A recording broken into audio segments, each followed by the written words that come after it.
কাঁথিতে সদ্য তৈরি কালভার্ট ভাঙচুর, বিজেপির বিরুদ্ধে কংক্রিটের কালভার্ট ভাঙচুরের অভিযোগ। রামনগরের দেপালে কালভার্ট ভাঙচুরের অভিযোগ বিজেপির বিরুদ্ধে। কথা বলবো আমাদের প্রতিনিধি পঙ্কজের সঙ্গে। পঙ্কজ, কি অভিযোগ এবং কারা রয়েছে এই ঘটনায় ভাঙচুরে জড়িত? দেখো, আমি তোমাকে জানিয়ে রাখি, প্রথমত গতকাল কিন্তু কন্টাই কোঅপারেটিভ ব্যাংকের ভোট ছিল রামনগর কলেজে। সেক্ষেত্রে যেখানে তৃণমূল কংগ্রেসের পক্ষ থেকে যেটা অভিযোগ করছে, যেখানে বিজেপি ধরাশায়ী হয়েছে, তারপর ভোটের ফলাফল দেখে কিন্তু যেখানে বিজেপি কর্মী সমর্থকরা যাওয়ার সময় ওই এলাকায়, যেখানে দেপাল গ্রাম পঞ্চায়েতের শেখরবাড় এলাকায়, যেখানে প্রায় 500 একর জমিনের জল নিকাশির একটি নবনির্মিত একটি ক্যালভার্ট ছিল, সেই ক্যালভার্ট কিন্তু ভাঙচুর চালিয়েছে বলে অভিযোগ করছে তৃণমূল কংগ্রেসের পক্ষ থেকে। যে বিজেপির আশ্রিত দুষ্কৃতীরা তারা ভাঙচুর করেছে হেরে যাওয়ার ফলে, কিন্তু অভিযোগ অস্বীকার করছে বিজেপির পক্ষ থেকে।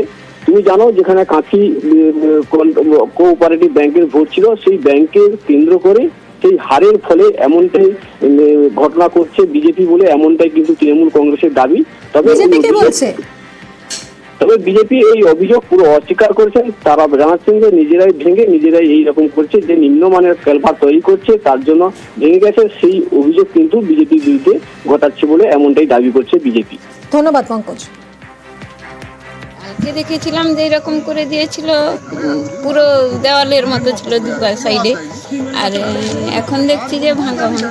গতকাল ভালো ছিল, আজকেই সকালবেলা মানে রাত্রের ভেতরে এই ঘটনা ঘটেছে। যে কেউ এত বিরোধী, আগামীকাল একটা ইলেকশন ছিল, এই পারপাসে একজন বিরোধী নিশ্চয়ই একটু এই কাজ করলে করতে পারে।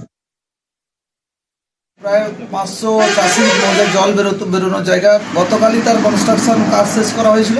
গতকাল রামনগর কলেজ নির্বাচনের পরেই সত্যেন পঞ্চায়েত এবং তার টিম এবং কিছু দেবপালের বিজেপির দুষ্কৃতী বাহিনী, অর্থাৎ সত্যেন পঞ্চায়েতের বিজেপি মন্ডল সভাপতি, রাত্রে অন্ধকারে তখন প্রায় সন্ধ্যা হয়, আমরা যখন পেছনে যাই, তারা 15-20 জন মিলে হঠাৎ করে লাথি ফাথি মেরে সব ভেঙে দিয়ে যায়। যেহেতু প্রশাসনিক ব্যবস্থা নিচ্ছে এবং আমরা আমাদের যা যা করণীয় সেটা করছি। আমরা রাষ্ট্রবাদী দল, রাষ্ট্রের প্রত্যেকটা সম্পত্তিকে বাঁচানোর জন্য আমরা বদ্ধপরিকর। ওনারা কালকে সারা রাত এত দাপাদাপি করেছেন, আমাদের ভারতীয় জনতা পার্টির সমস্ত কর্মীরা কাল ঘর ছাড়া ছিল। বিরোধী বিজেপি ভেঙেছে, এ কথাকে সম্পূর্ণ অনুপবাবুকে চিন্তন করতে হবে। কারোর উপরে দোষারোপ করতে হলে তার সঠিক জানকারিটা নেওয়া অনুপবাবুর দরকার। একাধিকবার উদ্বোধন হয়েছে, কিন্তু তারপরেও খুলল না ফুলবাজার।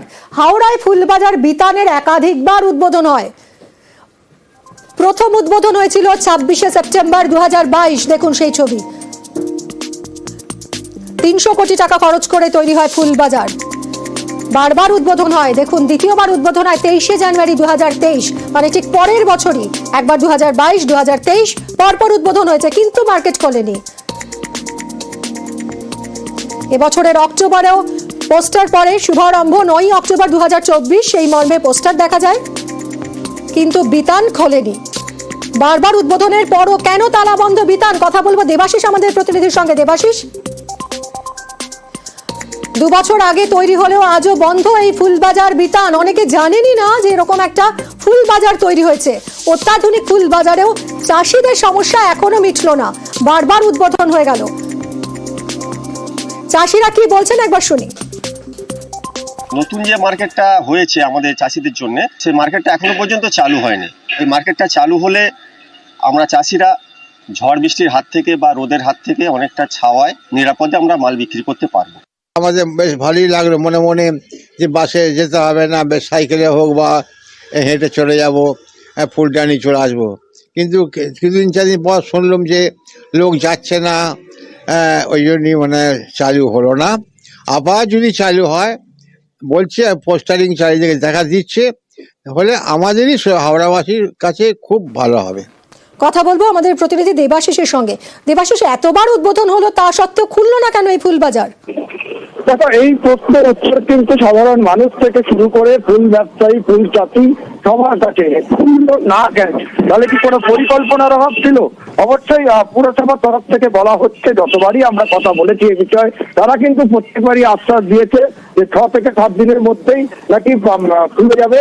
বেশ কিছু কাজ বাকি ছিল, তবে সেই কাজ শেষ হতে এখনো কার্যত 3 বছর হতে থাকলো, এখনো পর্যন্ত তার কিন্তু কোনো পুরা করতে পারলো না। একটা দুটো টাকা নয়, প্রায় 300 কোটি টাকা সাধারণ মানুষ ফুল চাষিদের দাবি। পূর্ব পাড়ের ফুল বাজার থেকে পশ্চিম পাড়ের ফুল বাজার করতে 300 কোটি টাকা গঙ্গায় হয়ে গেল না তো, কষ্টটা কিন্তু সাধারণ মানুষের।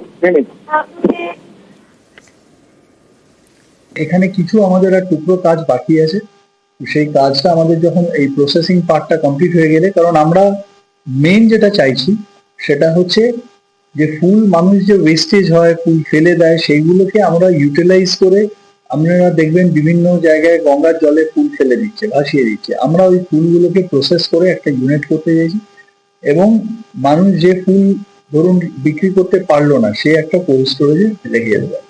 তো এইটা আমাদের লাস্ট পার্টে অফ দ্য প্রজেক্টটা বাকি আছে, সেটা আমি আশা করছি এই সপ্তাহের মধ্যেই আমাদের কথা হয়েছে, ওনারা লাস্ট ট্রেঞ্চের টাকা দিলে আমরা